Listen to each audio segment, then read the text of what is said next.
हमीभाव योजनेचा वापर राजकीय हत्यारासारखा केला जात असल्याचं समोर आलंय। सरकार उत्पादित शेतमालापैकी फक्त 6% शेतमाल खरेदी करतंय आणि त्याचा फायदा केवळ 7 राज्यांनाच होतोय, अशी धक्कादायक माहिती एसबीआयच्या अहवालातून समोर आली आहे। आणखी एक धक्कादायक बाब म्हणजे या योजनेचा महाराष्ट्राला फायदाच होत नसल्याचं स्पष्ट झालंय।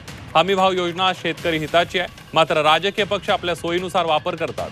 केंद्र सरकार 22 पिकांना हमीभाव जाहीर करतं, त्यापैकी फक्त 6 ते 7 पिकांचीच हमीभावाने खरेदी होते।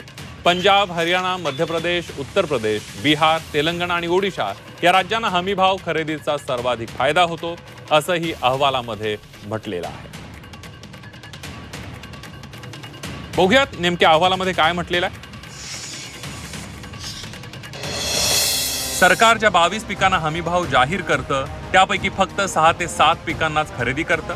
हमीभाव खरेदीचा फायदा त्यामुळे 6 ते 7 राज्यांनाच होतो। गहू, तांदूळ आणि कडधान्य पिकांचा यामध्ये समावेश आहे। शेती आणि संलग्न उत्पादनांमध्ये अन्नधान्य उत्पादनाचा वाटा 17% आहे, त्यापैकी केवळ 6%चीच खरेदी होते। उरलेल्या 11% अन्नधान्याची खरेदी होत नाही। शेतीमध्ये सुधारणा करायच्या असतील तर उरलेल्या 83% उत्पादनांनाही हमीभावाचा आधार द्यावा लागेल, असंही या अहवालात स्पष्ट केलंय।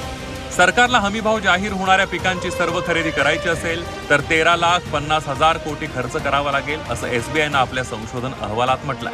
थोडक्यात काय तर 94% शेती आणि संलग्न क्षेत्रातील उत्पादनांना हमीभावाचा आधार मिळत नाही। यात 31% पशुधनाचा समावेश आहे, 26% फळं आणि भाजीपाला तसंच 7% मत्स्य उत्पादनांचाही समावेश आहे।